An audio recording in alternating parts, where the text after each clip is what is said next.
My name is Jedi Master David, and with me as always is Darth Austin. Hello, everyone. Well, we've got a real bad episode in the pipeline, the torpedo tube, the chamber. Question is, are we going to have multiple bad episodes coming up? A batch of bad episodes? Sounds like what's going to happen, because we're diving into the Bad Batch. Should be very sad. A sad batch. Without the inference of copyright strikes behind Blue Eyes, the Who, to be the sad batch. Oh man, yes. So we have episode 1, episode 2 to talk about. We have the May the 4th drop, hour and 14 minutes, and then episode 2, which dropped today. It's Friday. May 7th. It's kind of like an old person thing to do, like when they leave you a message. Hello, this is Bob calling you at 9:15 in the morning on November 7th. My phone number is... At the end of the message, again, my phone number is... Yeah. In case I mumbled too much. Well, it's funny because like I got a weird call earlier, and some guy left me a message, and I don't remember setting up my voicemail, but I must have, like with my name, because the guy was like, "Hey Dave, this is somebody." I couldn't even understand it. Calling you back, and it was like really jumbled, but I don't know who the heck they were, and I think somebody spoofed my number to try and call them. Really? Yeah. Yeah. No, I don't know, man. It was like, anyway, but no, he didn't do the date thing. He was definitely old, but he didn't do the date thing, but he did do the number thing. Yeah, we have caller ID now. Yeah. It's there, man. Yeah, so episode 1, episode 2 of Bad Batch are now out. We've got, I don't know, not like a lot to talk about. I mean,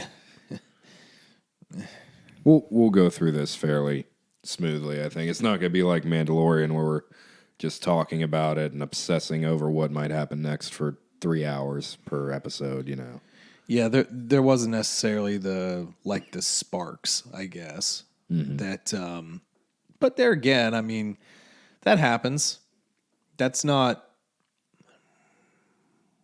unheard of. Yeah. So I would say that we enjoyed it more than when they were in the Clone Wars, so it's definitely a step in the right direction, at least. Yeah, I suppose so. So I was just scrolling down here through ratings. It seems to be, at least the first 2 episodes seem to be rated pretty well. For the most part, I think, I don't know, people seem to generally be liking it, and I've heard some good things. But, I mean, as with anything, you go into it with I don't want to say hesitancy, but just trying to be realistic about it, you know? Well, I feel like Bad Batch almost has to, in a way, it needs to prove why it's worthy to be a thing, unlike Mando and so many other things in Star Wars. It was just kind of abrupt and really didn't feel like we needed it after so many seasons of Clone Wars, and we were burnt out on clones. There's a reason they took so long to finish the series. Yeah, well, it's not just that, but the Bad Batch episodes were underwhelming. And, I think a lot of people have to look back and really sort of, I don't want to say comprehend, but just understand where they were at when we had season 7 of Clone Wars, and we had this 4 episode. It was 4 episodes, right? Yes. 4 episode arc, and it. I don't know. I know that a lot of people did not really care for that. So now you have this entire series, and I'm glad the reception's been good. Mm-hmm. And I don't think, like, we're not going to tear it apart. We're not going to criticize this, but I mean, the fireworks weren't there. You know, it's starting something, and I do think it's trying to be its own series. Mm-hmm. You know, yeah. I mean, it didn't really feel like season 8 of Clone Wars to me. It was definitely different. The art style was fairly different. You know, they definitely tried to distinguish themselves as a new thing, like Rebels did, like Resistance did. Yeah. Not as much as those two. I mean, I feel like they really diverged from Clone Wars quite a bit, but... Mm-hmm, mm-hmm. Well, I'm going to have to stop you right there, though, because we can't... You can't just run head first into a review on this podcast. All right? No, you cannot. You got to let it simmer. You got to build them up. Marinate it. Got to marinate it. It's like we're talking about it after we talk about our week. So how's your week? I don't know. I don't really remember. Yeah, you know, just too many parties. I don't remember. It's blurry. No, I feel like we've been saying this for months now. Just not a whole lot going on. But the highlight of my week has literally been having my tooth finally pulled after waiting for 2 weeks. So it's that kind of week. Just in your strange baby teeth. Yes, teeth. Mm-hmm. Yeah. Your little chompers. Yeah. Your little gut chompers. It's great. Oh, man. But other than that, my teeth, according to the dentist, are pretty much perfect. I have no other issues, so I will gladly deal with having one baby tooth. Oh, yeah, for sure. For sure. Not looking forward to dropping like $4,000 to replace it, but... That is the reality, for sure, of any of that kind of stuff. But thankfully, I've you know, dental. Welcome back to the dental podcast. Thankfully, I haven't really had much to worry about in that line. Although, you know, I always remember as a kid, you know, I didn't need braces at all. My teeth are fine. But then you get a little older and it's like, well, you know, I mean, this one tooth is slightly crooked. You could totally get Invisalign. It's like, no, I'm cool. Yeah. No. Yeah. That's stupid. Well, it's not stupid for the people who really want it, but I'm not vain like that. Well, I don't care. I know that can be, for some people, just, you know, not wanting to smile can really change your outlook on a lot of things, being that, you know. Yeah, but I don't want to smile. I want to frown at people. Well, I don't know. It feels like a dark side trait to me. I feel like you should be celebrating Revenge of the 5th, potentially. Or 6th, or, you know, Revenge of the 7th, you know. You know, there was something funny that came along around the same time, now that I think about it.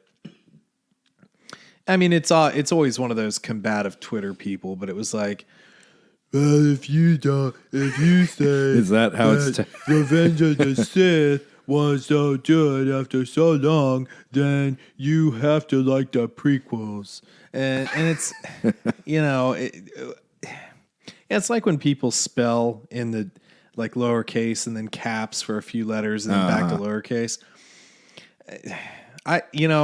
Twitter is such a garbage place. By the way, follow us on, you know, at TC Plan Podcast. I renamed it TC Plan Podcast. Nah, TC Plan Podcast. But yeah, I mean, I see that kind of crap all the time where, you know, well, if you don't like this, you don't like that. And it's like, well, no, but that's not even true. However, with that being said, there is a kernel of truth there, because there were a lot of people that, and we've talked about this before, that hated the prequels. Mm-hmm. But you were kind of an outcast if you did like the prequels for a little while, honestly. Yeah. But then everybody goes back and really talks about how great Revenge of the Sith is. Mm-hmm. Granted, it has amazing choreography. And I think that they got over some of the awkwardness that infested Clone Wars. Mm-hmm. But, yeah, I mean, to have said at the time that everybody loved Revenge of the Sith is wrong. People bash those movies, and you know what? Maybe 20, 30 years from now, people look back and say, yeah, those sequels were pretty darn good. You remember that Rey Skywalker? She was sick. I don't know. Yeah, unfortunately, I see something like that happening.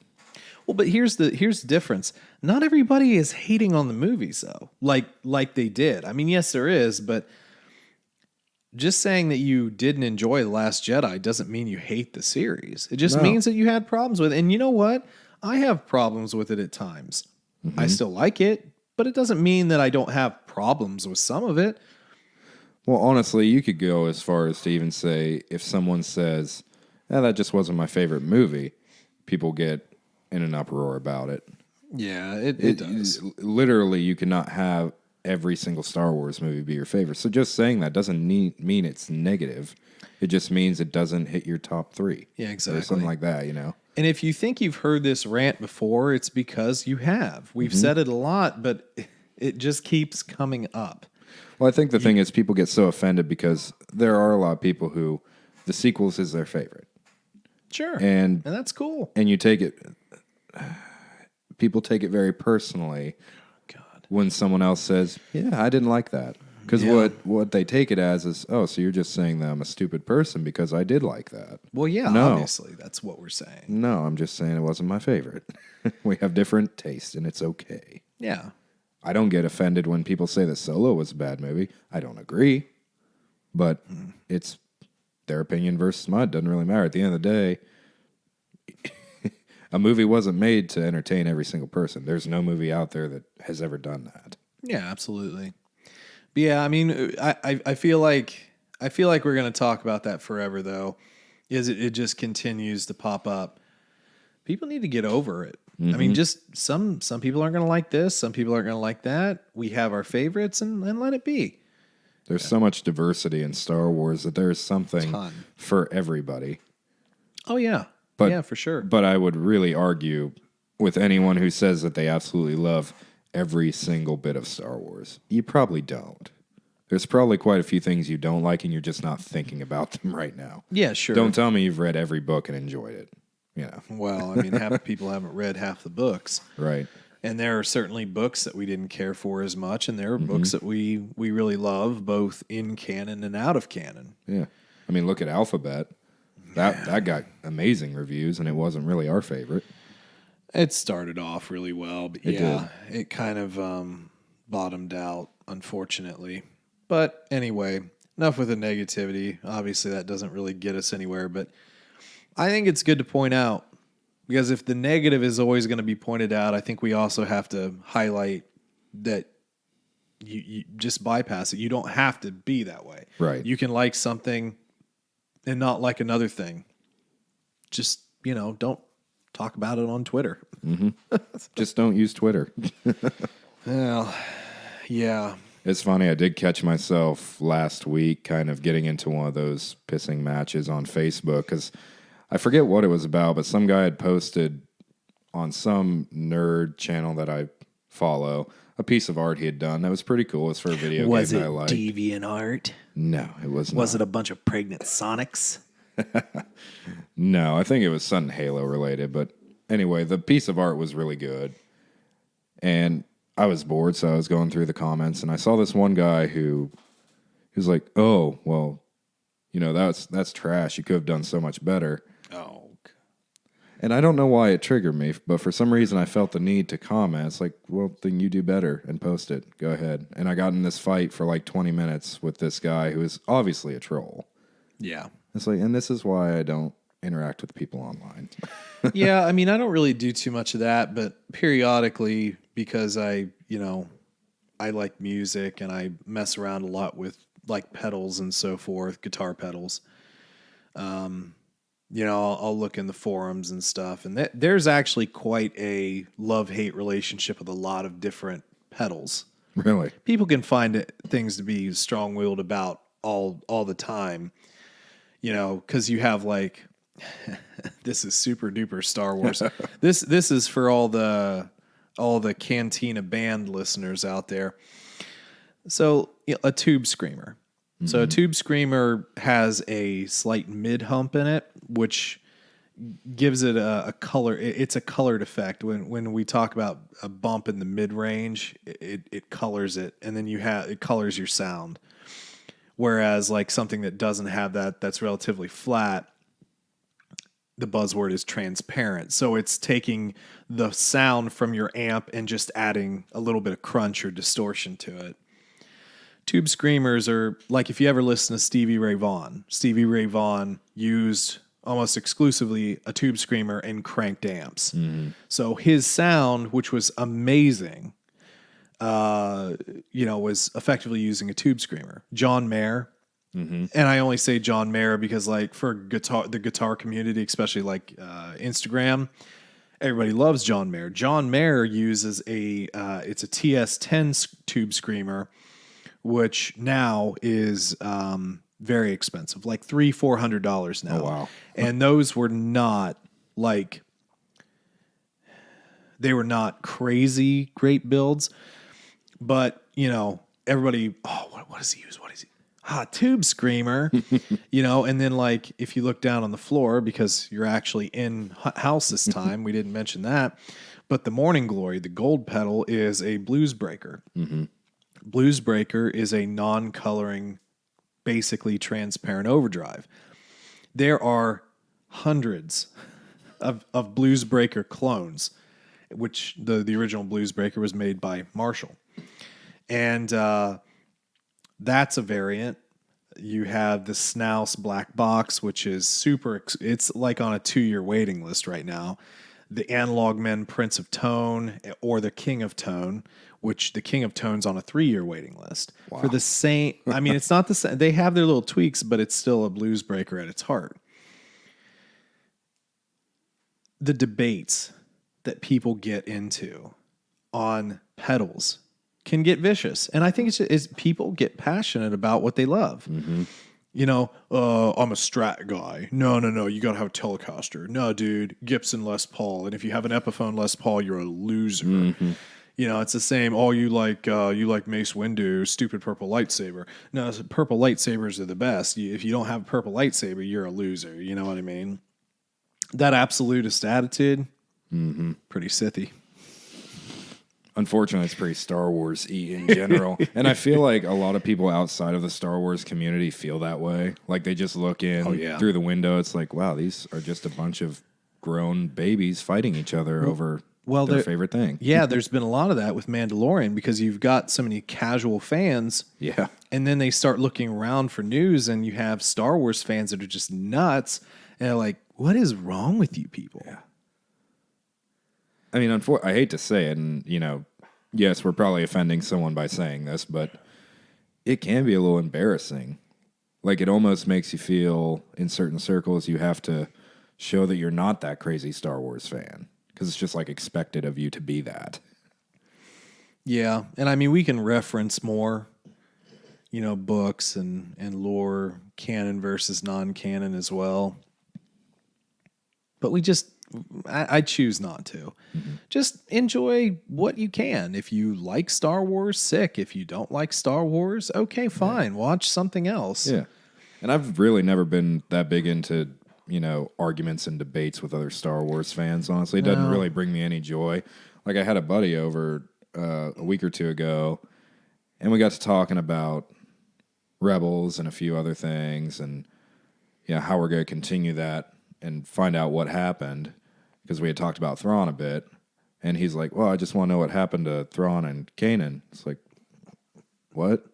Like, well, yeah, they both disappear. It's like, you mean Ezra? Well, no, it was Kanan, Kanan's dead. Yeah, I'm not getting into this argument with you, but okay. Because I know you could destroy me with some Old Republic lore facts that I mean, this is the same argument I get into with her dad every time. What's the actor's name? From Empire and. Yes, I know the argument you're talking about. You've had this argument so many times. It's not Empire. What is it called? Boardwalk Empire. Boardwalk Empire. It'll come as soon as I see his stupid face. Steve Buscemi. So there have been a number of Steve Buscemi death hoaxes. Yeah. And our dad is convinced that he's dead. I've actually looked up multiple things that prove that it was a hoax, and he still doesn't believe it. No, I know, and we've had that like multiple times, but he is still alive. Mm-hmm. Oh, geez, did his wife die? Oh, okay, or no, maybe. Oh no, she's the divorced, or did it? Oh, hey, look right here. Did Steve Buscemi pass away? Oh no, his wife did die. Oh no, Really? That sucks. 2019. Huh. Wow. God, that's terrible. But at any rate, we have the same argument every time. And it's like, no, he's still very clearly alive, but he's had several death hoaxes surrounding him. He's 63. He's not old. One of these days, I just hope that he comes out with a new show or movie or something so we can show him and see if the argument still lives on or not. Yeah, I don't know. Has he really done anything? I mean, this is... I haven't seen anything from him, not them specifically looking for content that he's just to tie it back to the subject, yeah, he's totally in Cassian. It's fine. Yeah, he has been pretty steadily working. Random stuff here. I don't know any of it, but yeah. He pretty much does something every year, a couple things every year. There you go. Steve Buscemi, everyone. So that's how you squash that argument, clearly. It'll never die. It'll eventually be brought up again. So anyway, yeah, toxic fandom is what it is. Get over it. Star Wars don't be a part of it. There's a ton of great stuff about Star Wars. Just find what you love. And don't worry about the rest, man. We've got a ton of content coming up. Been some, leaked, terrible early 2000s cell phone pictures leaked of like the filming for Kenobi. Don't you see it? Don't you see the secrets? No, because it's an early 2000s flip phone. Is that on a juke? Did you take that photo with a juke? Dude, I don't know if anybody ever remembers that phone. You won that in like a claw game, didn't you? Or was it a claw game? It was a game. It was a vending I think it machine. was one of those like at the mall games where you had a little bar sliding up and down. You had to stop it right in the center. You do that like 3 times in a row, and you get these ridiculous prizes. Like I remember at one point they had a PSP in there, and like super expensive stuff. And I was actually pretty lucky with those. You were actually weirdly good at a lot of those type of skill game. You know what you should do? You should do one of those skill game channels. You know that those are actually pretty big, right? Really? Yeah. No, I've never really. Of course, they're all lies. What they do is they buy a machine that they can manipulate. And they have the clickbait. Somebody did a video on this that I watched. I want an iPhone and a machine, and it was their home machine, and it was just the iPhone box, Yeah. So you missed your calling, man. But yeah, he won a little cell phone called the Juke. It was microscopic. It was. Well, what it was an MP3 player that they basically said, hey, you know what? Let's allow people to make calls from this MP3 player. Yeah, but didn't it do a rotating flip? It rotated 180. The face of it rotated up, and then you had your standard 3-letter 9-key. I'm just trying to think. Wasn't there a movie that had a phone that did that? Because I know, yes. The Matrix did the flip out bottom. It wasn't. It was like a retractable bottom, and then like Tony Stark had wasn't that like a 2nd or 3rd gen sidekick that swooped up or something to have like a little screen, and that was really big at one point. I think there was something really similar to the Juke, but I couldn't tell you what the movie was. Anyway, I don't think it would have been that small. That thing was micro. It was. I don't even. Well, you're a kid, so. Well, I'm gonna text all my friends on my Juke. And honestly, like saying that I was too young for a phone back then compared to now when people get phones is ridiculous. But I think I was like 10, 11, roughly. I think I was. I think I was 17 and mine was a prepaid like track phone. It was a Nokia. Yeah, it had Snake on it. You get that from Dollars General or whatever, whoever sold them back then. No idea. I don't remember. I just remember it was terrible. Yeah. it was a You terrible cared phone. more about your iPod than you cared about your phone, let's be honest. Well, my iPod had games and music on it, so yeah it was sick. All right. 25 minutes in, we haven't talked about Bad Batch really. Remember, if we start now, it needs to be less than our rants, so we only have 20 minutes to talk about it. Goodness. Well, spoilers obviously ahead.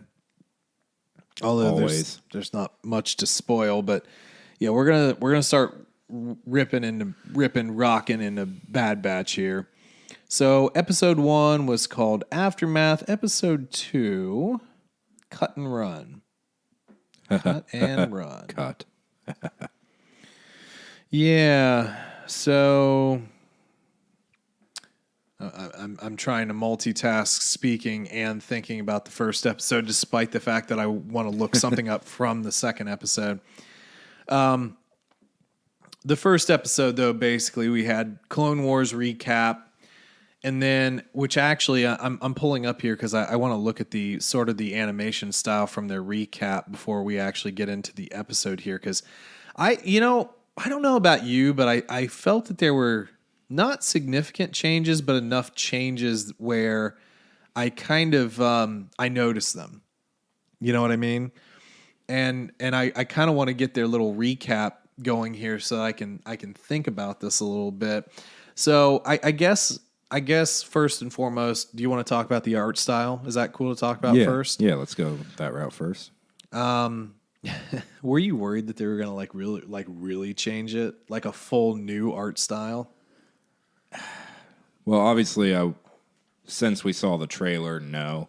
But for a little bit, yes, I was. When it was first announced. Yeah, I guess that's more what I meant. I probably should have clarified that. I guess my thing was, and we've talked about this in detail, neither of us liked the art style for Resistance, and I was slightly worried it would go closer to that, or like an anime art style.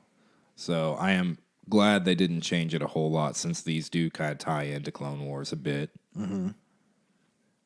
If I had to describe the Bad Batch art style compared to Clone Wars, I'm going to go super nerdy here, and I haven't done this for a while, so I'm going to butcher all the terminology, but like Skyrim modding is a really big thing, always has been. Mm-hmm. And one thing that was always really popular was like everyone always said, oh, the gameplay's fine. We don't need to change a whole lot other than patch all the bugs. No, that engine was great. Yes. But what everyone liked to do was make high-res patches, texture packs and stuff like that. And that's kind of what I feel like when I watch Bad Batch. It's just a modded Clone Wars, basically. Yeah, I agree. It seems like a little bit more high-res, but you see a lot more of the sort of brush stroking. Yeah, which for the most part, I actually enjoyed that quite a bit. There are times when I think it's a little overdone. Mm-hmm. I will say, though... Hands. Anything that has to do with interacting with anything with your hands. Yeah, their hands are a little weird. The sand thing. Yeah, we'll talk about that, obviously. But actually, that goes into another point.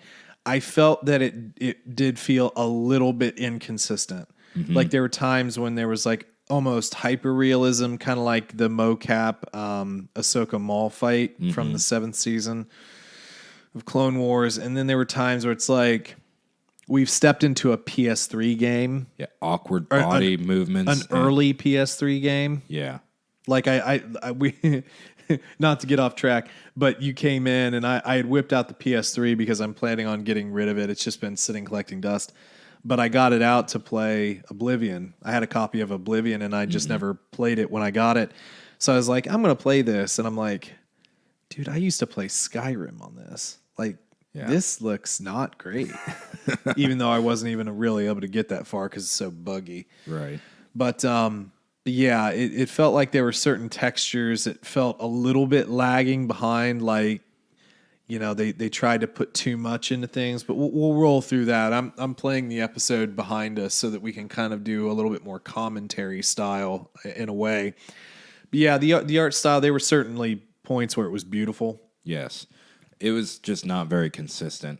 It's weird because at some points, like we had talked about, it's almost like you went from a show to like a cutscene in a video game, a well done cutscene in a video game. Yeah, good call. But, and I can't even really explain, but there's just something about the movement style from a game engine compared to this style of animation that's very distinct. You know, and I don't know if it's like a loop effect, like a walking loop effect where you kind of notice every few steps that just repeats itself. Well, yeah, maybe some shortcutting. I don't know. I get what you mean, but certainly some of it was great. Mm-hmm. The lighting, for the most part, was excellent. There was a few times when it felt a little too dark, but like when we got off of Camino and we started exploring the world on episode 2, yeah, we noticed like little bits of dust in the air and little things floating around, little specks, and it's really super detailed, like hyper realistic. Yeah, but in the same scene, some of the grass was a little looked a little low res, and we're watching this on I think my TV out there is like 55-inch capable 4K TV, Mm-hmm. so it's like it's not probably like the highest end TV, but it's a good TV, Right. You know, we're not looking, at like in this room, I have this old 32-inch that it's like $100 TV. I mean, it might be 1080p, maybe, but probably runs most Not stuff at 720. native. But it's okay. It's fine for just my workout room. Mm-hmm. But yeah, there were a little. We'll get to that, but I guess let's roll into a little bit of the story, because after our recap, we roll right into the battle, and I remember I said it's like, God, are we backtracking into this? How many angles do we need to see Order 66 through? But this time we see it through Depa Billab's point of view, and man, that was something. Yeah. And then we get to see another future friend. Oh, Caleb. Yeah, Caleb Doom or Kanan Jarrus. I don't know. Do you think Kid Kanan really looks like older Kanan? I was more put off by the voice. Well, I think it was voiced by Freddie. Yeah, but it was kind of weird. It's like you've already got slightly an adult voice, and it's just kind of awkward. Well, I think that they were trying. I think it felt like they were trying to de-age it a little bit. Yeah. I don't know. I get it. I didn't really feel that way about it, for whatever reason. I thought it was okay. But we also have our Bad Batch. They're the reinforcements. And there is, before, I'm not going to go into it because I don't really care all that much. But there is a little perceived retconning of the Depa Billaba and Caleb Dune story here. Mm-hmm. Same planet, different atmosphere. Like, I think I have that comic line, or at least some from it, but I've never read it. Apparently no snow, and there was more involvement by the people of the world there. Mm-hmm. And there was also something about like Kanan playing with like a holocron. Mm. So I don't know. She's still killed the exact same way, though, correct? Well, there's some debate about that. Again, I haven't read the comic, but from what I just saw was like they were like closer together. Mm-hmm.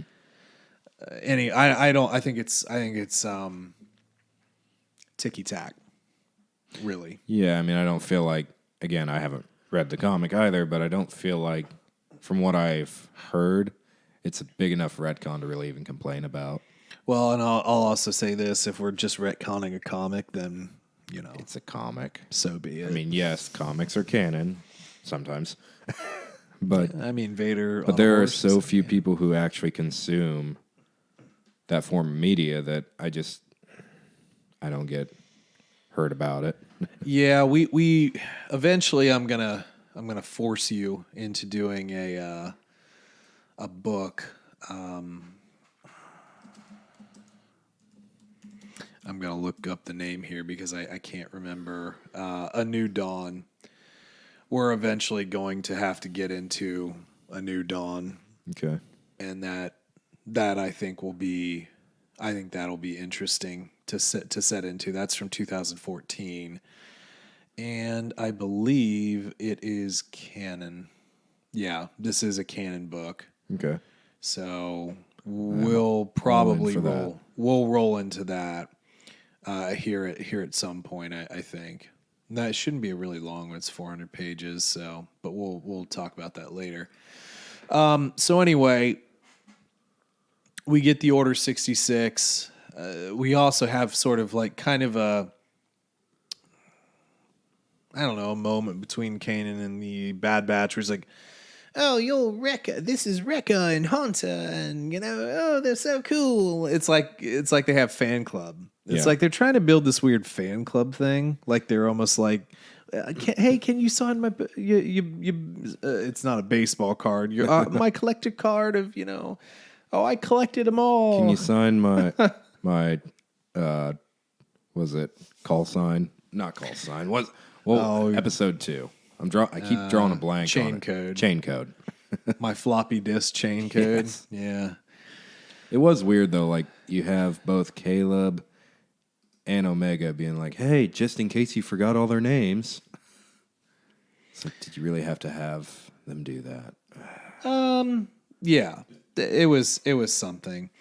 So anyway, we get the Order 66, which is actually the most accurate from all the animated shows because they actually show like perfect rendered scenes of like Grievous getting into his little escape pod and that was some of the Palpatine recap, doing his little speech about being scarred and all that. Right, so yeah. That was later. Appreciated. I do think that was kind of cool. Yeah, and I pointed this out during the show. Man, Depa Billaba, man, she has some smoky eyeshadow, dude. Yeah. She's styling on the battlefield, Interesting character. I don't know if she has any book appearances that maybe that might be interesting. I'd like to look into that. Yeah, we'll see. So the Order 66, I don't know if it was as emotional as other ones that I've seen. I think probably the best was Ahsoka feeling through the Force everyone on the ship in season 7. I think that might have been the most impactful to me. I would agree with that. But this was pretty wild in all honesty, and having Kanan, run up on it, seeing her get shot a few times, and also, he rushes in too. Yeah, because I think in reference of retcon, it's kind of one of those deals where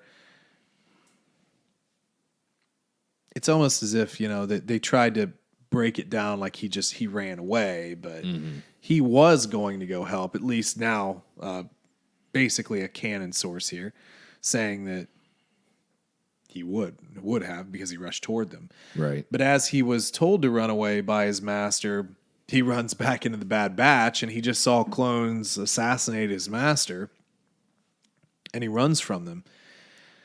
We realize that Echo, Wrecker, Hunter, and Tech are not affected by Order 66. Don't even know what the Order is. Exactly. But we do start to see that Crosshair is still affected by the chip. Slightly, though I would argue not as aggressively. He wasn't going after him as aggressively as any other clone would. True. He was still, and they do explain this a little further down the line, but he was fighting it to an extent, but not all that much. Yeah, no doubt. But he definitely was prepared to kill Caleb here. Whereas Hunter just sort of wanted to understand what was going on with the kid. Like because they didn't see Depa Billaba being taken out. They were away from that particular scene. They do catch up with him. Well, Hunter kind of catches up with him. And we have this little canyon that he's able to jump over, and You knew it was happening like from the second you saw it. yeah. Hunter does lie and say that, Caleb, oh no, I stunned him when he jumped and he fell. And Crosshair doesn't believe it. And we figure out later that he did write a report to that effect as well. Another stylistic thing, I think Balaba's saber did seem a little bit thinner, but Caleb's saber was definitely fatter. Caleb's is about perfect. Yes, I would agree. I was never a big fan of the sabers in Rebels, so I was glad to see that not make its way into Bad Batch. Yeah, but again, like I said, I think Depa Balaba's saber was skinnier. Yeah. Which it's like, stop it. Just Nobody stop likes that. it. No, nobody does. It looks flimsy. And it'd be 10 times harder to deflect anything. Well, I mean, yeah, sort of. So anyway, we go back to home base on Camino. Home sweet home. Smells in the room, apparently. Get used to it. Wrecker has a weird Doll. Anime doll. waifu bunny or whatever. Yeah. What's the anime bunny? Isn't there some weird like anime bunny thing? I don't know, dude. It was like a Pokemon thing. It was like a weird bunny in that. That people get weird about. Really weird. Ew. All right. Well, yeah. Whatever. And then we have the Palpatine speech where all the troopers are sort of lined up. The audio for that was a little funky. Yeah. It's definitely echoey, which is essentially kind of what you would expect in that room, but not what you would expect for like quality. Like, what's he saying? Do I have to turn on subtitles for this? Right. So, but he exposes his galactic empire, and then we see Omega for the first time.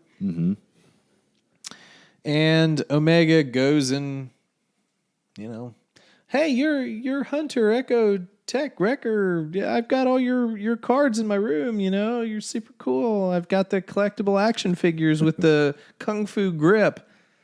What the heck was Kung Fu grip? I don't know. I really don't. I think there was a G.I. Joe thing, but what was the point? Like, why was it such a big deal? Like Kung Fu chop, or Right. like a judo chop, but like Kung Fu grip. Yeah. I don't remember Bruce Lee just gripping people, unless he was ripping their heart out or stomping their heart mainly. Anyway, Omega,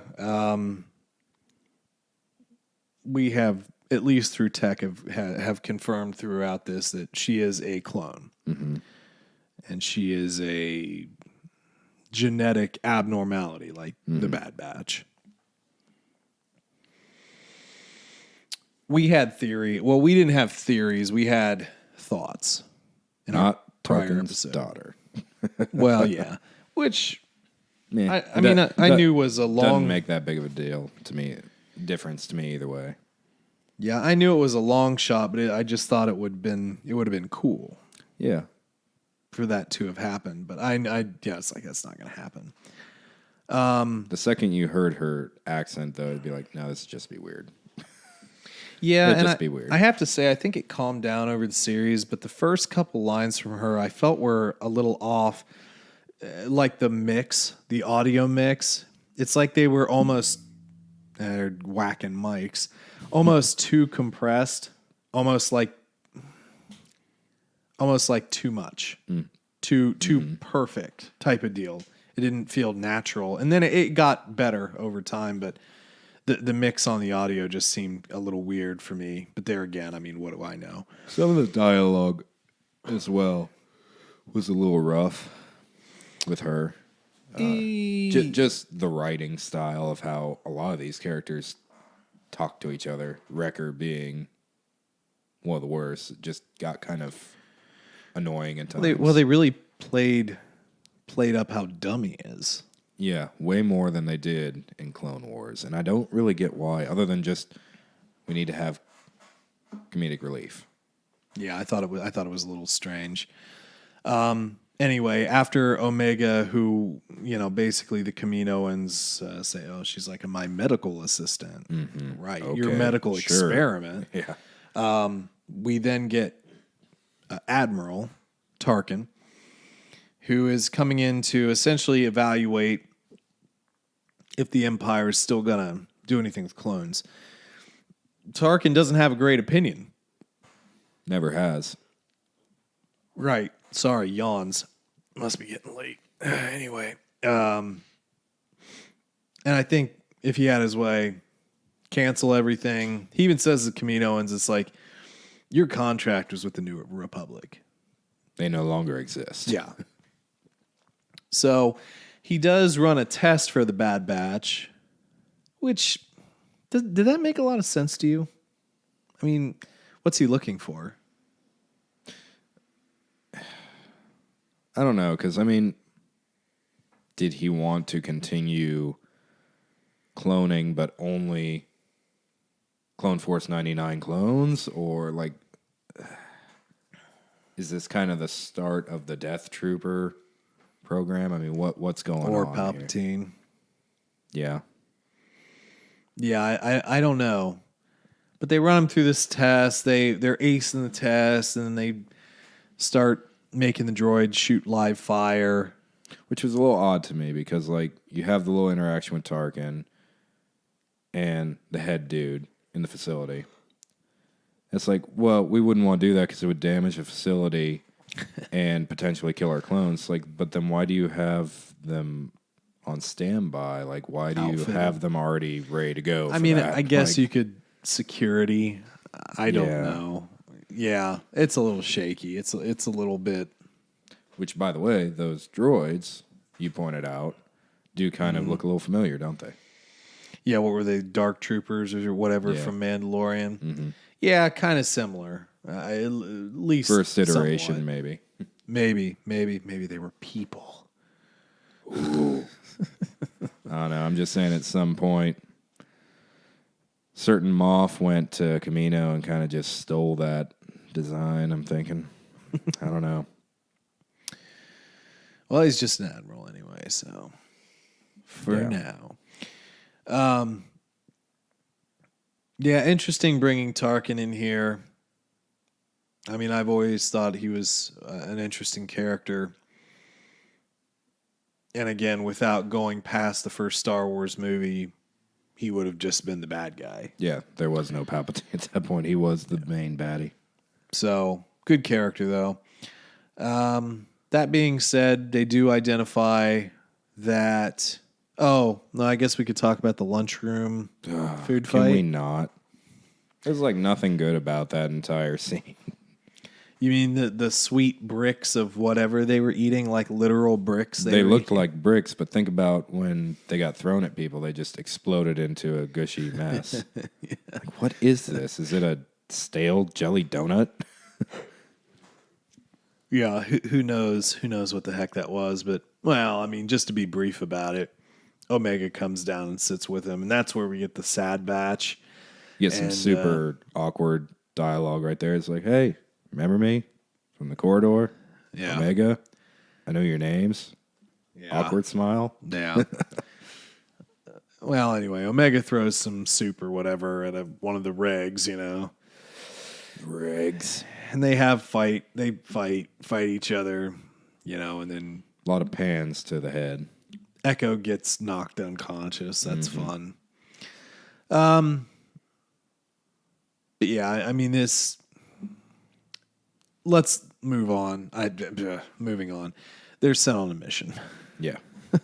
Long story short, they're sent on a mission to destroy what are being said to be separatists. And what we find out is it's actually some former Republic fighters, including Saul Guerrero. Mm-hmm. And a bunch of refugees. Yeah. Couple kids, old granny with her staff. You wouldn't deny an old man his staff. I told you to take the wizard's staff. I don't know why, but I instantly thought like the grandma from Force Collector when I saw her. Yeah, sure. Yeah, it's a good callback. Well, anyway, Bad Batch doesn't kill him. And this Crosshair's not happy about this either. No, he's not. And they're seeing the cracks in this, obviously, but they seem to still have enough trust to say that he wouldn't like turn his back on them at this point. And it's not too long after that he does. Because as soon as they go back to Kamino, they're instantly arrested. There was a probe droid. And I mean, it was another one of Tarkin's tests to see if they would actually follow orders, and they didn't. Crosshair is taken out. His chip is messed with, so now he's like a super follow order guy, sharpshooter, face tattoo person. Okay. But yeah, I don't know, man. I mean, they escape. They punch a wall in a specific place. The escape was kind of corny. It's like, well, these weren't built to contain us. If you just punch the wall, it'll be great. You mean like this? Yeah. The first one wasn't even a punch. It was like knocking on a door. Yeah, that was a little bit hokey. And then they're like just hiding it, but like form a wall. They won't look. Yeah, I mean, made the troopers seem really stupid. The clones really dumb in that instance. Yeah. Omega gets to sort of save the day, and then they escape after being confronted by Crosshair, and Omega all of a sudden can shoot guns out of people's hands. But only one accurate shot. Only one. The rest. It's like, this is my special ability. I'm going to use that. Oh, now it needs to recharge. Yeah, that's my special augmentation is one really good shot Per day. and then I have a cooldown. It's my cooldown effect. I have a daily ability. Oh God. So anyway, so they take their little modified shuttle and away they go. Yep.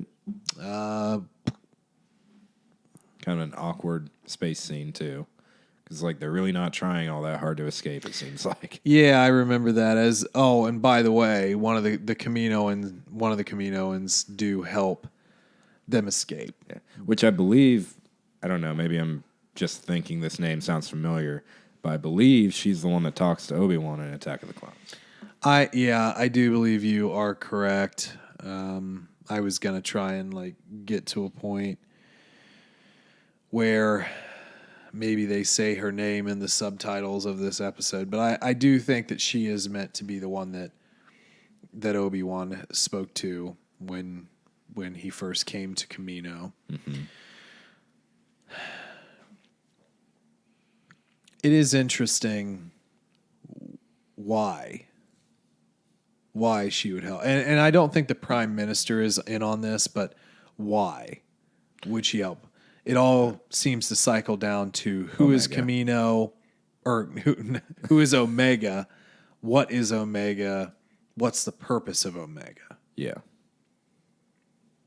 I think that's what it boils down to. I don't think this Kaminoan cared about the Bad Batch. They just wanted to help Omega out.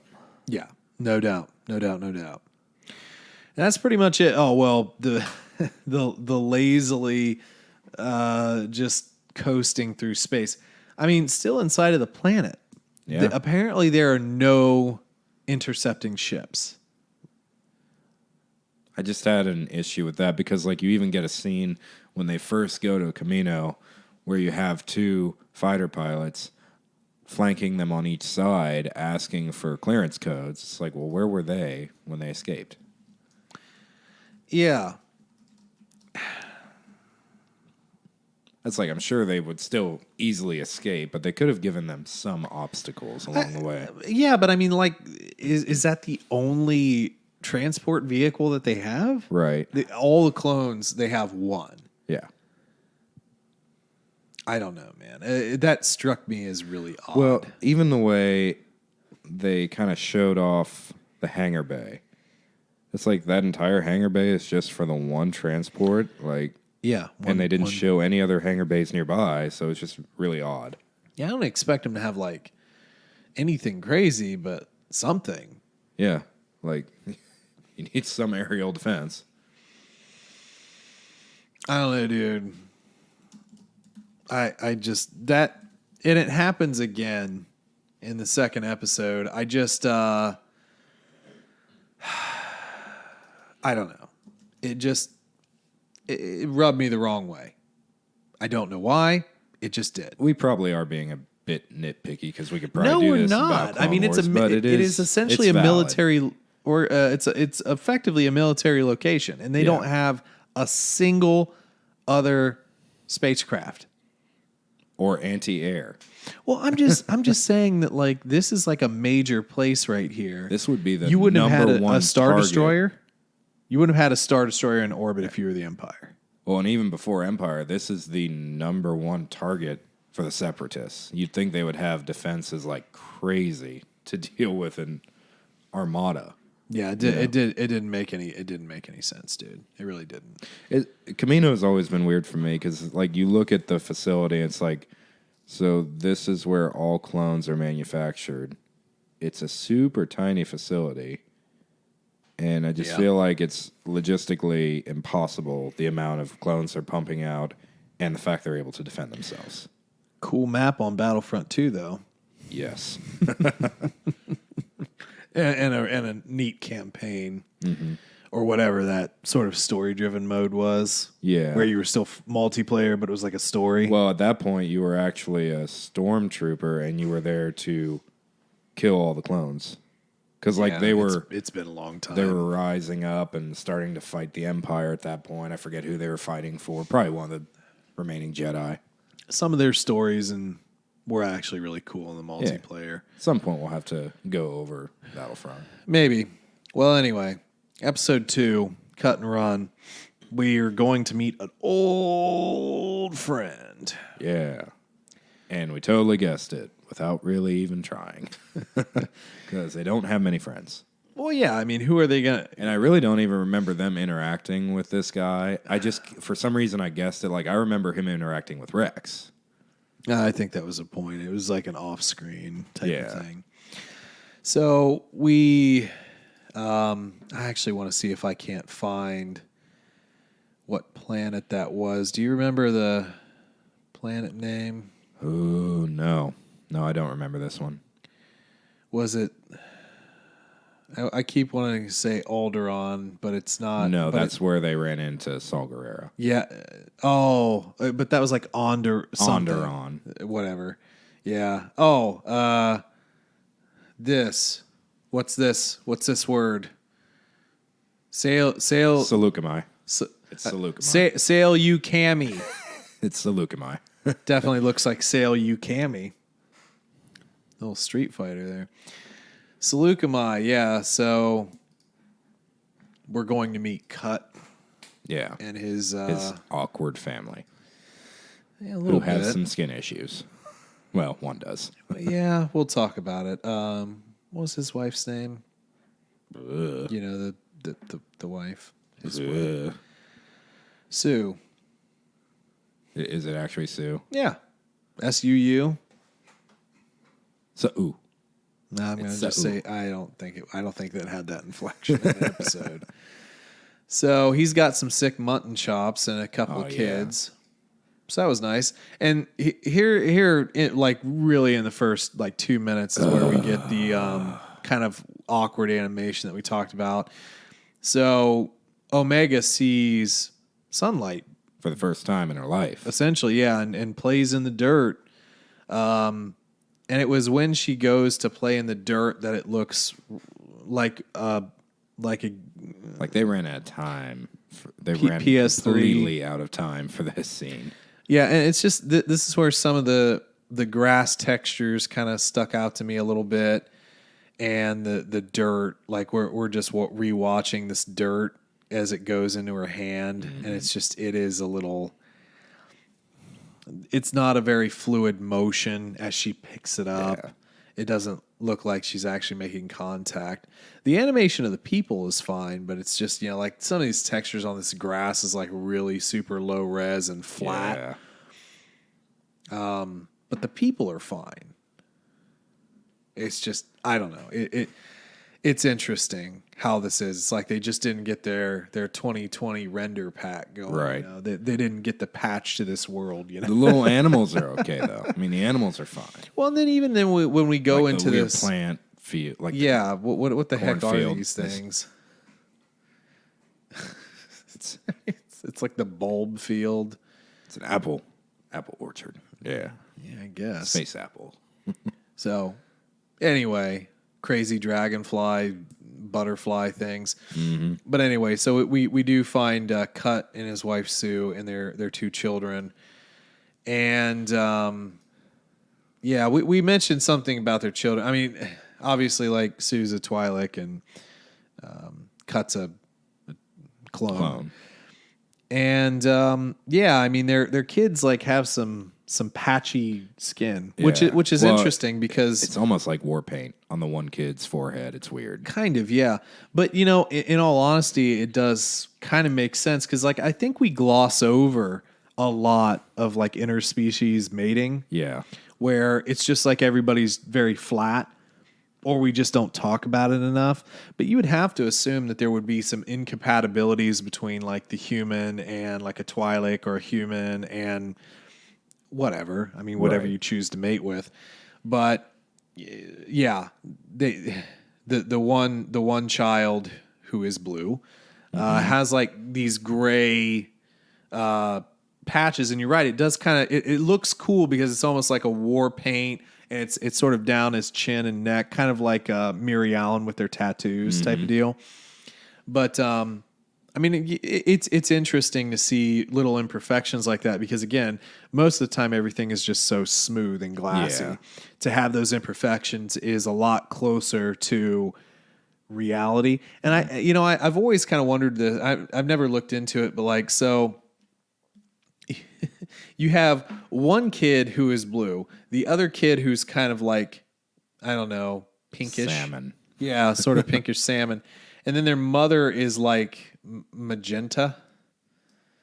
Is that just randomized with that species? Well, or I like, kind of wonder. Does the father imprint on that color? But that being said, Hera and her father do not match either. Mm-hmm. I mean, look at the mother. I mean, she's.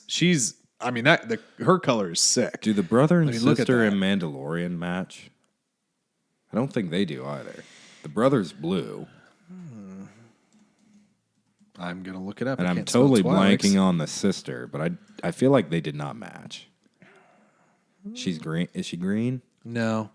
She was sort of... No, yeah, they did.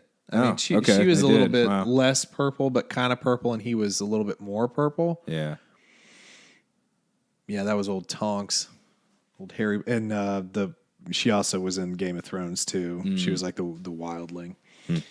Anyway, interesting species. I mean, I think we've always had there's always a fascination with Twi'leks, and then you have like the high eyebrow ridged, like Hera's father, and then like Hera is very just like normal. Almost human. Yeah. I don't want to say normal, but almost has more of a human cranium. Right. You know what I mean? There's even different craniums and different colors, and it's fascinating.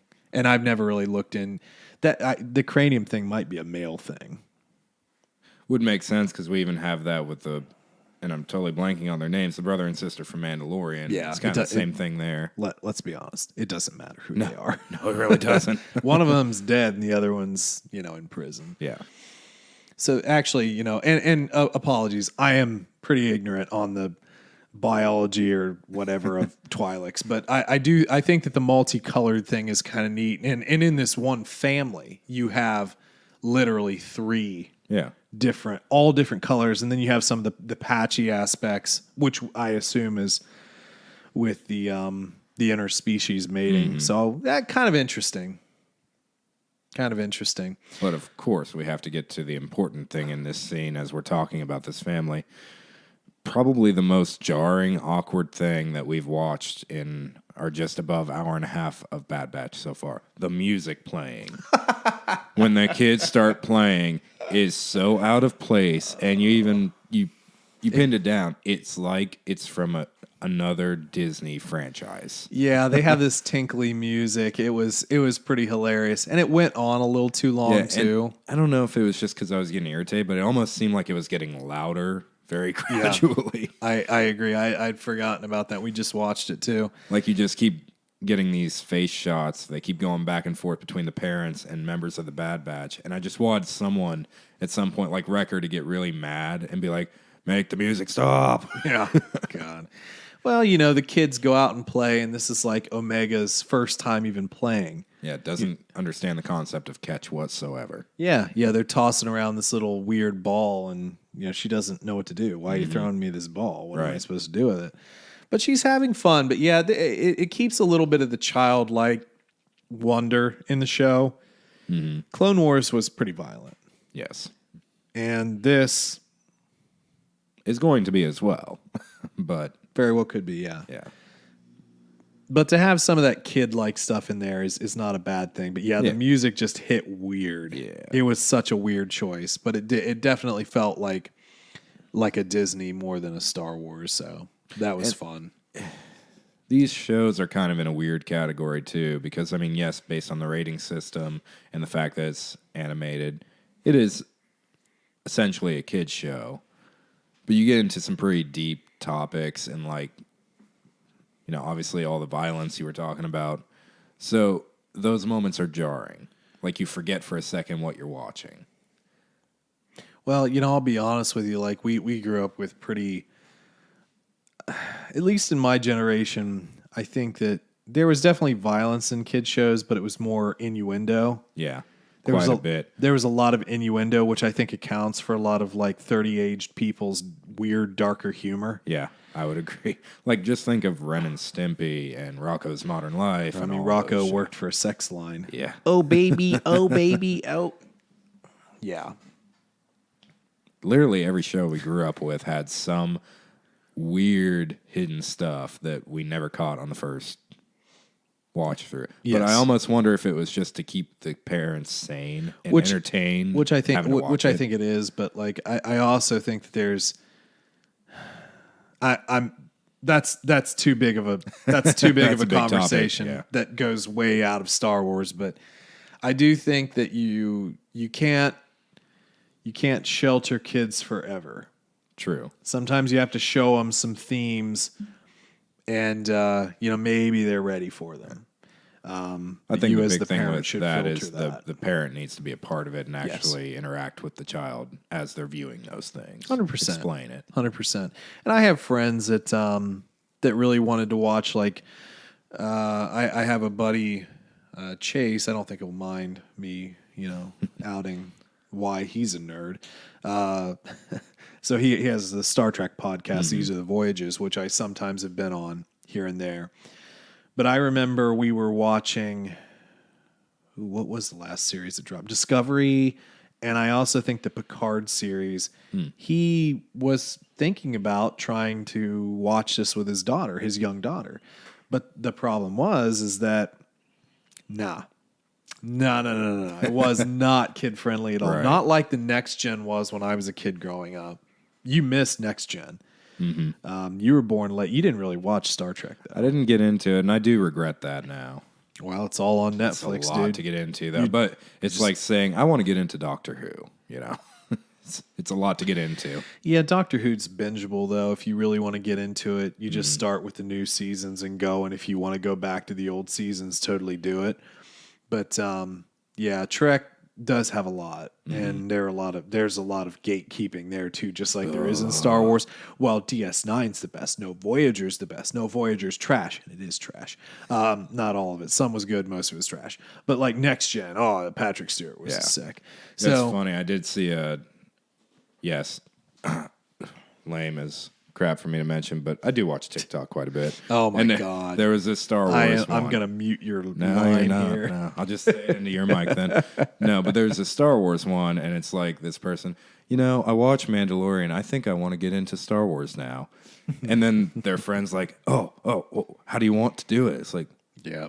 how do you want to watch it? It's like on TV. It's like, no. There's so many ways to watch it. And at one point, it's like you do everything chronologically, and then you splice Revenge of the Sith in with Clone Wars as those are coinciding at the end. God. And the guy's like, never mind. I don't want to get into Star Wars now. Yeah. But they had mentioned the gatekeeper stuff too, but that's always fun to deal with people who are like that. I'll tell you what, I've never done a true chronological watch through. Of Star Wars or Star Trek? Star Wars. Actually, either. Like a true... Trek is long. There's a lot. Honestly, I'm not going to lie. It's hard for me to actually go through a trilogy consistently in 1 week, let alone chronological order. And when you start adding in books or shows or all the other stuff that, like, I'm sorry, Clone Wars is kind of difficult because, like, you get to Attack of the Clones and then, you have 7 seasons of a show to watch now. No, thank you. Yeah. I'm not trying to do that. For sure. Anyway, let's sort of get back in the episode here because we're at the point where, Omega tosses the ball too long for some reason and goes past the fence. That we're just supposed to deal with the ball later. Don't go past the fence. Yeah. Okay, whatever that means. Well, we have some cat-like creature. Kind of remind you of what attacked Padme and the little gladiator scene. Smaller version of it, yeah. And we have Sue up there with the Tusken rifle, and apparently this thing is impervious to blaster bolts, or that's fun. And knives. Yeah, and knives that cut through droids like butter. That's steel, cool. like literal steel walls. Yeah. And people. Yeah. But not this guy. But we scare it off for no reason, even though it's immortal. I didn't get it.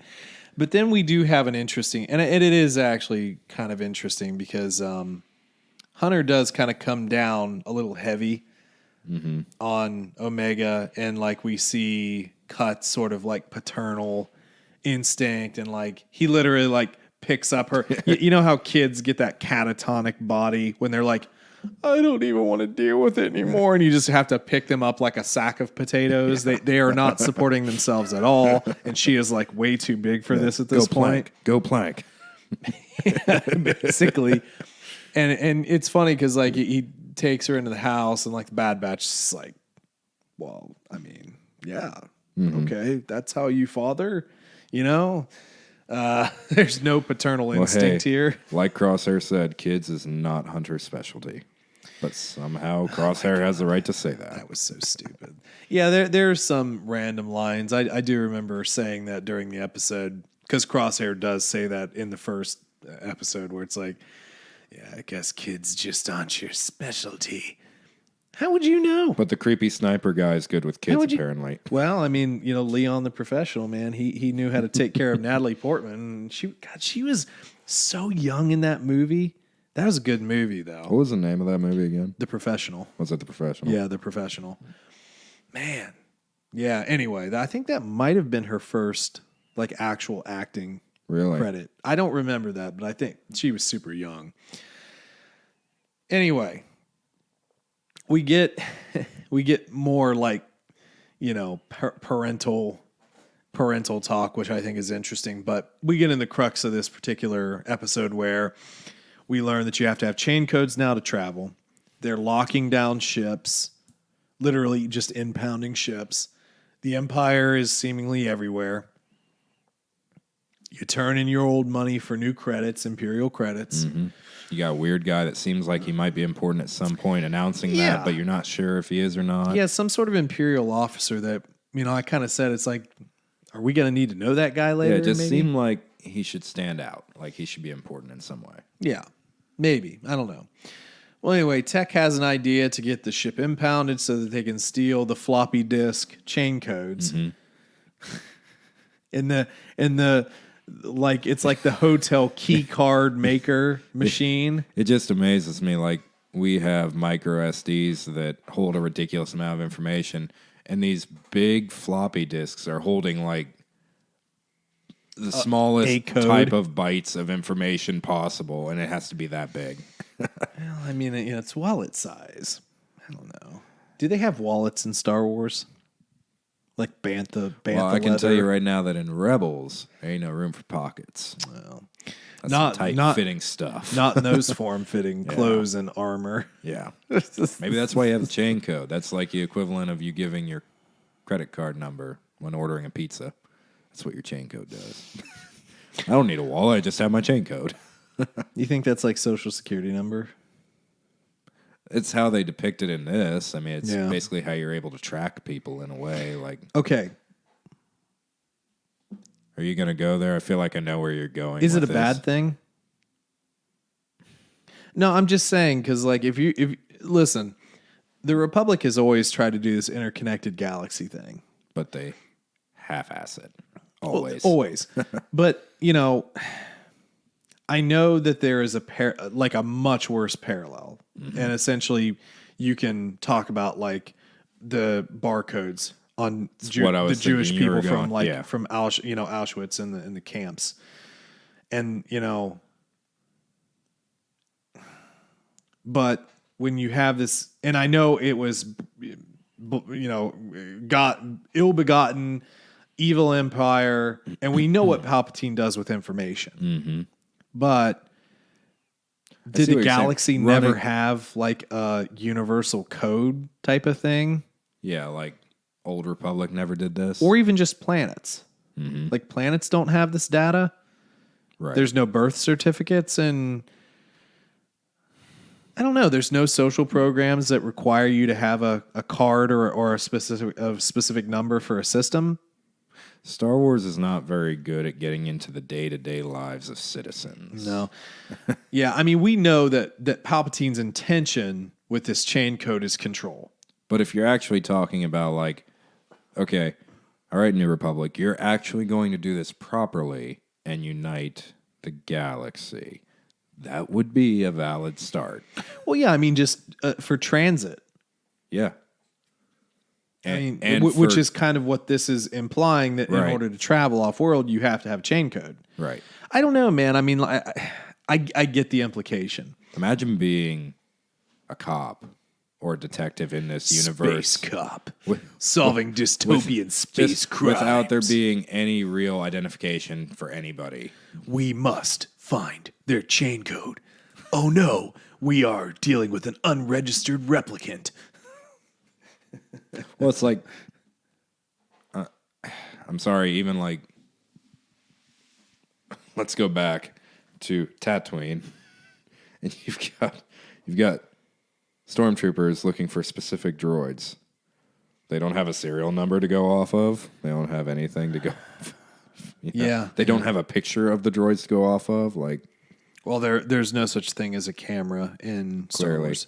Clearly. But we have a picture of the Bad Batch that Omega finds in the last episode. So no, it's for the trading cards. Clearly. Yeah. Again, I mean, I know, we know in retrospect, with hindsight and with more information, that the Emperor uses this information for his own gains, for control. For him, it is a bad thing because he is a bad person. Right. But it actually seems a little bit odd that everyone's freaking out about it. Well, that it wouldn't have happened already. Yeah, that too. That the Republic would have never had some sort of database for travel, or just to, like intergalactic credit card, intergalactic planetary credit card. You have credit like card, planetary, intergalactic. well, like old commercials sometimes use old music. It's Yeah. like, and here, when they're making this, it's like, man, here's an oldie from the Terran system, man. Intergalactic, planetary credit card, galactic. You've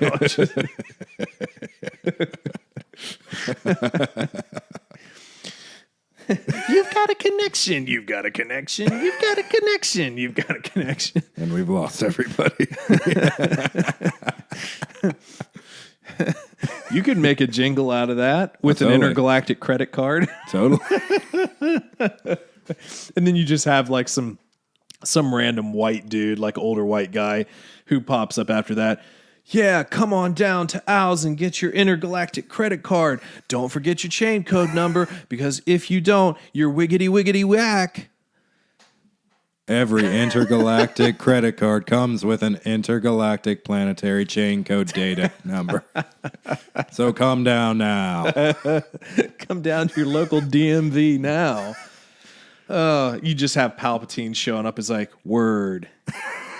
I mean, that'd be a 90s commercial. You know that would be like a late 80s, early 90s commercial right there. You know, it was great. Again, TikTok. Well, I watch a lot of them that like go back to 90s stuff. Like, do you remember when Walmart used to look like this? Like, how did you find that? Like, did you take a video of this and just save it? But like, one of them was, remember that old Quiznos commercial? Yeah. Hey, Quiznos subs. Yeah. The creepy little doll things with the big teeth. They were like hamsters. Hamsters, with mouths. Yeah. That was terrible. Yeah, it's funny you mentioned that, because I watch Twitch streams sometimes just in background. But one of them... I'm the Zoomer. Well, you're also younger than I am, so yes, Not you that are. much. You are a Zoomer. I am a millennial, by the way. No, you're definitely zooming around there. A millennial. Zooming on your TikTok. Anyway, so what they did is these guys have been having streams with old commercials. Like they did one on like National Beer Day, and it was all old beer commercials. Oh, dude. Remember the old Bud Light commercials? Listen, they went back like to the 70s, and like all these big like hairy dudes with mustaches like clinking glasses and giving people high fives. Dude, it was hilarious. But anyway, they did do a lot of 90s stuff at one point. They did like video game stuff and like just general 90s like toys and general whatever. But no, everybody rapped. And it was the same like it was the same beat too. It was the same like Run DMC, like late 80s Run DMC beat. You know what I mean? And what was it? The Sugar Hill Gang. Doom, doom, doom. It was the same. It was like the same beat for every single commercial, and they all rapped. Anyway, we've got to get the intergalactic planetary chain code credit card going, and that's how you can register for our Patreon. And then we will not steal your information, but we might steal your identity. We will have your chain code on file in our floppy disk. Do you think? Because I worked in the fraud world for a little while. Do you think that there's like a big black market for chain codes? There has to be, right? Like people stealing and say, "I got a clean chain code for you, man. It's gonna be, 100,000 credits." But I need a chain code to pay for that. Well, we can finance it for you. You get your chain code and then you can pay. You just see Jason Bourne walk in. I need a clean chain code so that I can get off planet. Well, I've got one for you, punk. It's going to be 100,000. I'm not making up movies. We got to move on. Chain codes. But in all seriousness, it's like a floppy disk. Yeah. It's like a floppy disk. Weird. And like if you guys have ever been to a hotel and they make I worked at a hotel too, and I had to do it a few times for people. Not that I was supposed to. Well, I did whatever I wanted there. It was hilarious. So weren't you the cook there? I ran the kitchen that was in there, and then I also did maintenance from time to time. But yeah, it was like one of those machines that make the room key cards. You type in the room number, and then you give them the wrong one sometimes just to, if they're really being an a-hole, and that really does happen a lot. Sure. So don't be an a-hole to those guys, because they will screw your card up. Anyway, so we get those stolen. We get them to the family. Hunter was going to have Omega go with the family so that they could be a family, but she's like, nah, dog. Got my own family.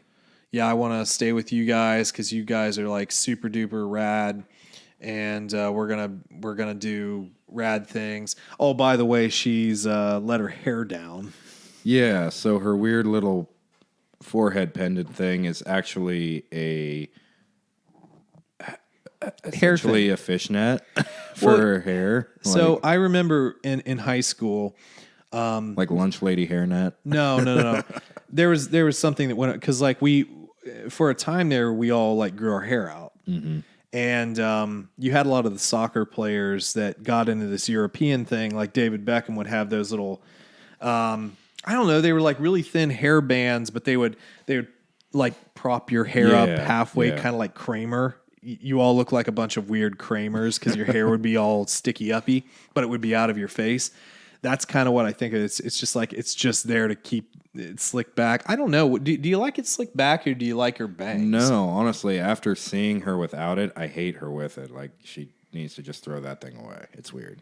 Oh, so you don't like the head pendant? No. You like the natural hair? Yes, I do not like the head pendant. You did point it out, and I kind of agree. It is kind of anime hair, though. Yes, it is. It's just, I don't know. It's almost like Super Saiyan Light.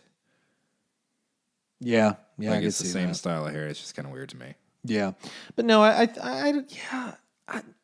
think the hair down definitely puts her a little bit more into the Commando Bad Batch. We're sort of going rough, and the head thing up just sort of makes her seem going like the hunter route a little bit.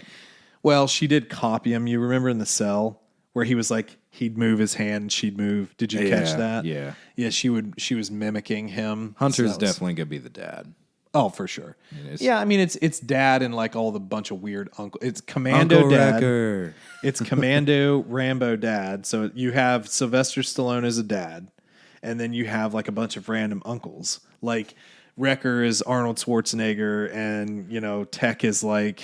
I wouldn't even go that route. I would say that Wrecker is like Chewie, and she's like Jason or Jaina. Dude, I was only trying to make like cheesy 90s. Oh, I get it. But the intelligence level there is more on Chewie's level. Yeah, no doubt. Arnold. There was one other part here that we both kind of said a few times when Cut was going, because they did get their chain codes, which they then had to stick into the gas station tray thing. No, it wasn't even that. No, I'm sorry. They put it in the collection tray, and then it went into... Can I get 20 on pump? I'm sorry, here's my chain code. I'm going to need 5 packs of, Marlboro Reds and a couple cans of Skull Long Cut Wintergreen, and about 20 on... No, wait. Give me 5. Give me 5. Give me a little bag of Cool Ranch Doritos while you're at it. Give me 5 on pump 1.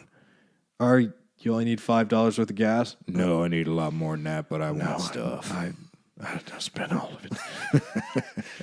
But anyway, so they are able to get away. But right as Cut is getting on the transport, one of the troopers looks at him. It's like, "You look like," and then he's called away. It's like, we kept saying it beforehand. It's like, "You look like me." Yeah, you look like. He said it. So there was actually one other joke in the first episode we didn't mention that I appreciated.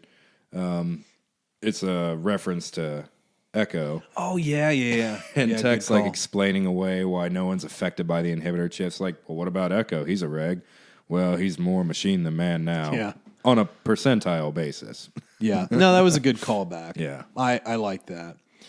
God, even just looking at him, you have Rambo looking. Oh, yeah. And then you have a ponchoed Wrecker. I don't know. About he's Danny Trejo. He is Danny Trejo. Ooh, yeah. I guess that's true. My biggest issue with this episode, and I'm really hoping that this is how this planet also doesn't have any intercept ships, even though they've literally confiscated all the ships. Yes, but to expand on that. So we get into this conversation about, we got to get a transport off planet. Okay, we have a ship. And they even say, well, we could just take you where you're going. Well, I don't want to associate with you guys. You're wanted. But you're going to go ahead and follow me everywhere I go in town and just hang out with me and, be around my family and everything anyway. So this entire episode, at least half of it, could have just been completely deleted if we had just jumped on their ship and left. Because guess what? No one was going to follow them because there are clearly no ships chasing them. Yeah. Again. Yeah. And what if they weren't able to get the chain codes? Right. At that point, they're impounded. They're screwed. Well, they would. Well, no, I mean just the family. They would have been caught. Oh, well, yeah. I mean, there's literally nothing that they would have done. So their only choice would have been having to go with the Bad Batch. I don't know. It felt like a really, really big plot hole to me that was really glaring. Yeah, it's like we could drop you off wherever you want to go. However, it does fix that they would have to eventually have chain codes. Now they do. True. And they can just True. blend in and, go play the Valacord, Yeah. Yeah. I was going to learn it. No, you weren't.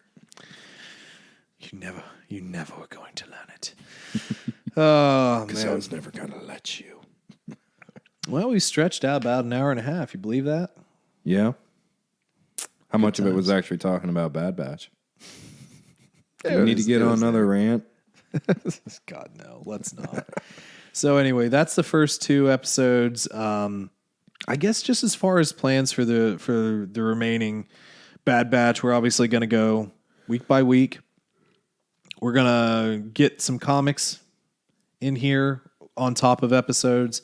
Got Thrawn coming up. Well, it's already out, so next week we'll talk about it afterwards, but the plan was to try and get Thrawn in with the next episode Bad Batch, which is going to be Thrawn's going to be a long review, I feel like. yeah, I mean we could put out 2 episodes, but the only problem with that is that I would have to do some re-uploady stuff, especially like YouTube. I mean, nobody watches it on YouTube. Some people do, but I don't know. We'll talk about it after this, but don't want to let the comics get behind, so we'll probably throw those in as like little tasters here and there. Yeah, because I feel like we're not going to have, with it being 30-minute episodes, we're not going to have this much of an episode out of that. Well, it just all depends though, because like I This remember like is some essentially 3 episodes, the length of 3 episodes we're reviewing right now. True.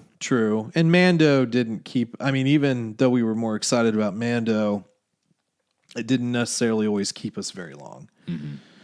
We had a lot of theorizing and speculation, Yeah. a lot of fluff in those videos. Yeah. 16 total episodes. So we have 14 left. That's a run. Yeah, That's a run. yeah. So I don't know. We'll decide kind of what we cycle in here. We've kind of pushed back some of the new Jedi Order books. We were originally going to do one of those, and we skipped it just because you were sick and I didn't feel like it. Right. Yeah, I don't know, man. I mean, we'll have to figure it out. We'll figure it out as we go. I mean, we'll plan it because it does go a lot easier when we do. But yeah, Well, I'm sure we'll be able to pack in quite a bit because we had been talking about doing a camping trip here soon. And obviously when we do that, I usually come down on a Friday and we'll have all night to do like 2-3 episodes yeah, for sure. for the podcast. Yeah, I mean, we'll get it in there. But at any rate, folks, if you have anything that you'd like to hear, converse with us. Again, Twitter, TC Plan Podcast, Facebook's out there. Or you can just send us a good old email to tcplanpodcast@gmail.com. All this stuff is down in the show notes or description or wherever if you want to look there. But get in contact with us and let us know what you thought about the episodes. Let us know what you'd like to see in future episodes. And we might even do it. Or we might not. Probably not. We'll see. But anyway, lots more to come. Lots more Bad Batch, comics, books. I don't know. Other things? Sure. Yeah, other things. Fun.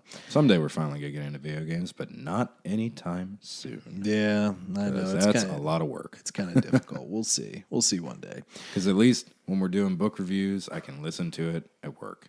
Yeah, no doubt. I do not want to have to plan for 30 hours of gaming for a video. Yeah, Anytime absolutely. soon. Absolutely.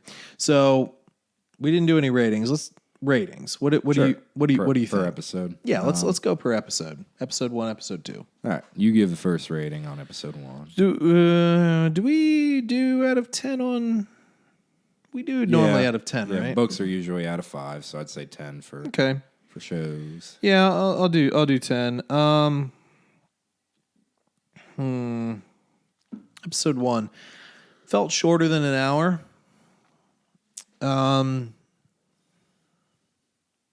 setup, story setup. Little rehash. Yeah.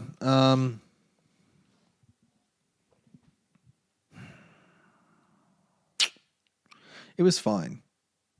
Yeah. Yeah, I don't know. I don't have any strong feelings about it, but I don't want to crap on it because it was entertaining.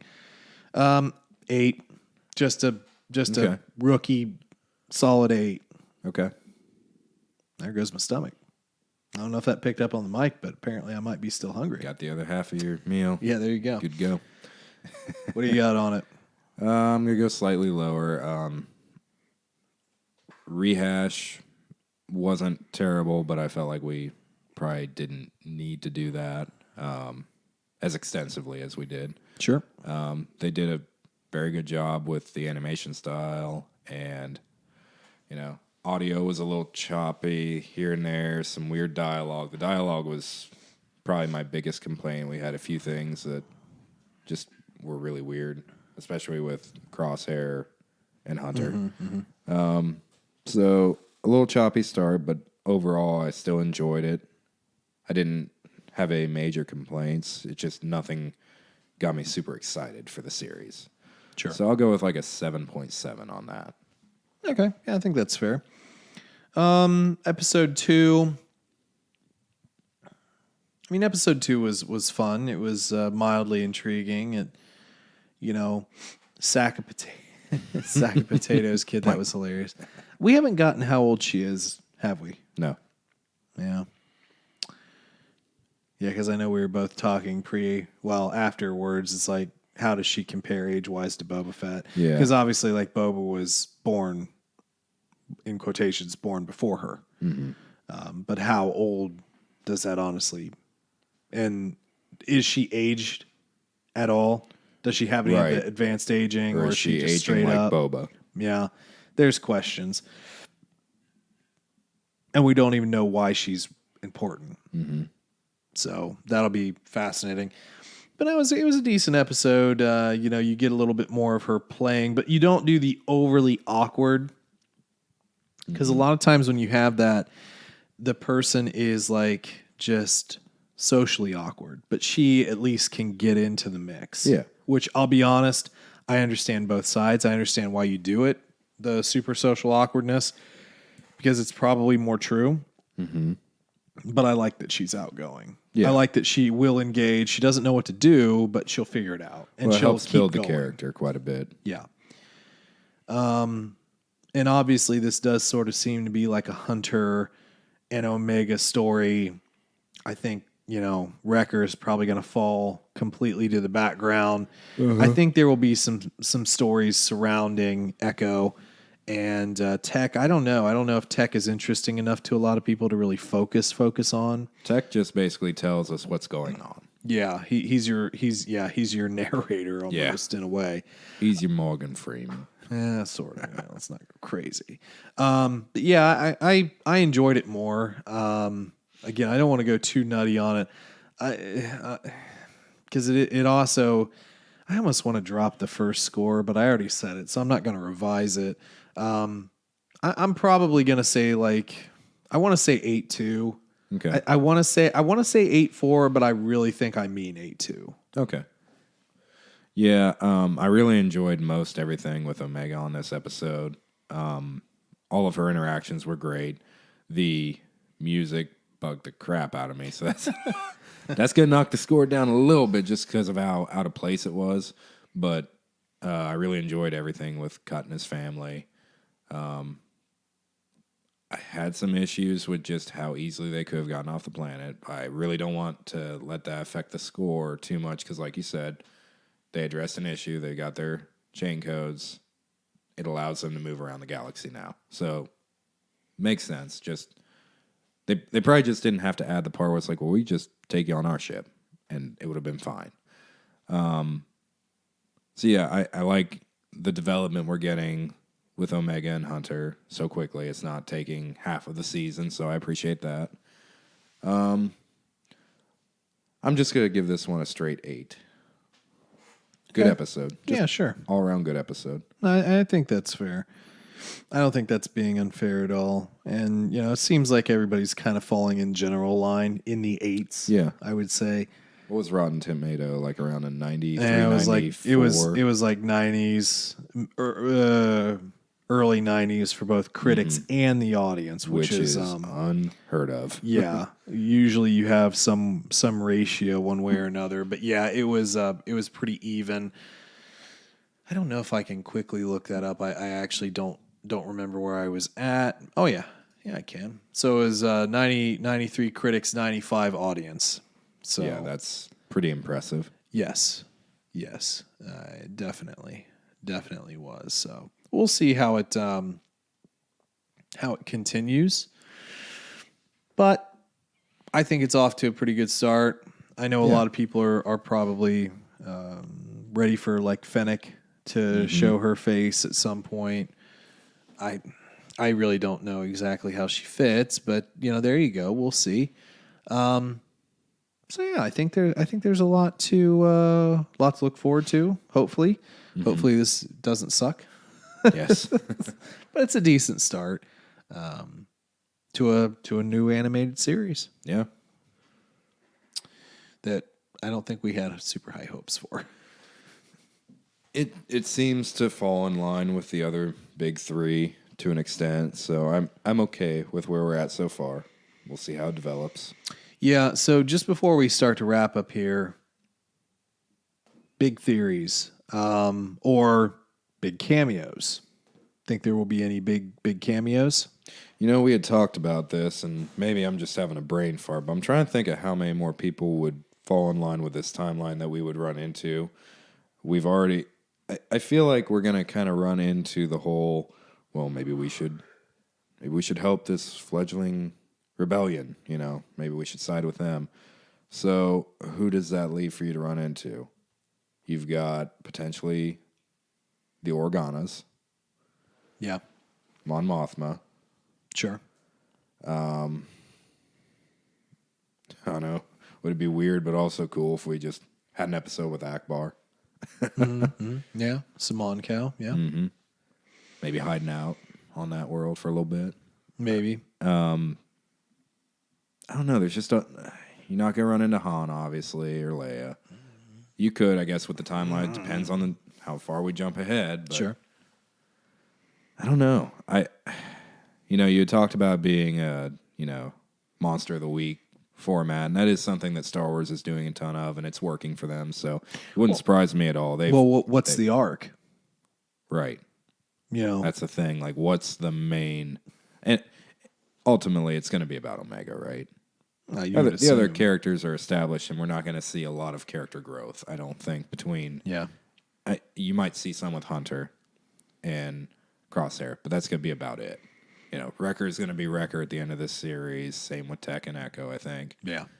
I think at some point we're going to run into Rex here real soon. We were already just a day away from him. I actually don't think we will. Really?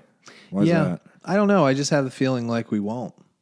I feel like we'll bypass him. Do you think we'll run into Ahsoka? Why? I don't think so. If we're talking cameos, you got to go from the list of people. Here's my problem with that. Then you're just overusing Ahsoka. I would agree, but what would be her point? Because at this point, she would be potentially hiding out on that planet that was in the book. So, because this is pre or post parting with Rex, and they're in hiding. Mm-hmm. So, and then after the planet, she effectively becomes Fulcrum, and she's in Rebels, essentially. Right. But at that point, you could say the same thing about pretty much any surviving Jedi. What would be the point in passing by any of them? Or, even like Saul Guerrero to an extent. It's like... Well, Saul is kind of, no offense to him, but he's someone you can... I don't want to say expendable, but it's not the right word. He's somebody you can just drop in. He's nobody's favorite, let's be honest. He's a cool character to an extent, but... Yeah, he's kind of twisted it in a way, him and his Borg gullet later on in life. But no, I think he's one of those characters that there's probably not enough meat. Yeah. To he did something important, but like we just kind of leave it at that. Yeah. I feel like. Yeah, I just, it's cool. It was cool seeing him. He's obviously still young.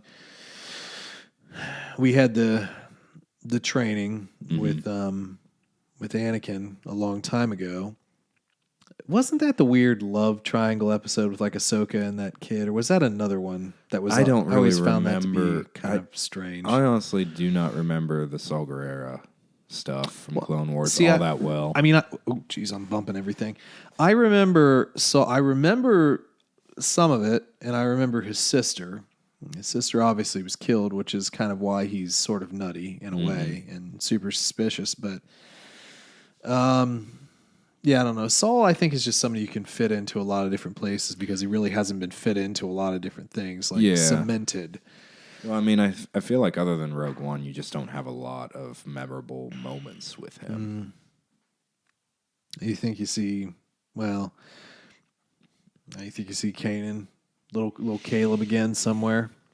I don't think so, but I'm just thinking out loud. I think it'd be redundant and it really wouldn't do a whole lot for the series, honestly. I feel like at some point they are going to run into a group of surviving Jedi. Maybe run into like a master protecting a few Padawan in a deserted planet. And we have a confrontation, obviously, there. But I'll say that I don't think we will. I think that there's sort of a push to not overutilize the Jedi. Whereas it was so heavy in the prequels for obvious reasons and in Clone Wars. But I definitely think that it feels like they're trying to focus more on people than Jedi. Mm-hmm. I don't think they know how to write them anymore. Because I think even with High Republic, we're seeing some strain points. You know, even though they're so OP.